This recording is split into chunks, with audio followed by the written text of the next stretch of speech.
মোরা আকাশের মতো বাধাহীন, মরু সঞ্চয় বেদুইন, বন্ধনহীন জন্ম স্বাধীন, চিত্ত মুক্ত শতদল। মোরা ঝঞ্ঝার মতো উদ্দাম, মোরা ঝর্ণার মতো চঞ্চল, মোরা বিধাতার মতো নির্ভয়, মোরা প্রকৃতির মতো সচ্ছল, মোরা ঝঞ্ঝার মতো উদ্দাম।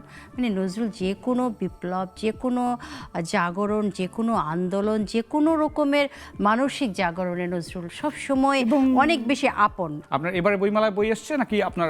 এবারে বইমেলায় আমার 3টি বই এসেছে। ওকে। ত্রুহু ও সমাজ ভাবনা, ওকে। তারপর আপনার মাতৃভাষা থেকে নজরুলের গানে সমাজ চেতনা, আর মালা থেকে নজরুলের গানে আধ্যাত্ম সাধনা। অনেক সময় বলা হয় যে আমাদের ইউনিভার্সিটিগুলোতে সেখানে যথেষ্ট গবেষণা হচ্ছে না। বিশ্ববিদ্যালয়টা তো অনবরত সার্বক্ষণিকভাবে তথ্যের আদান প্রদান, জ্ঞানের গবেষণার আদান প্রদান, নতুন জ্ঞান সৃজন, বিজ্ঞান যেটি, এটি তো কোথাও কোনো স্ট্যাবল হওয়ার কোনো কাহিনী না। বই ভালোবাসি তোমারে দেখবেন প্রতিদিন সন্ধ্যা 5টা 45 মিনিটে। প্রযোজনা রানা ইসলাম, নিবেদক ব্যাংকক।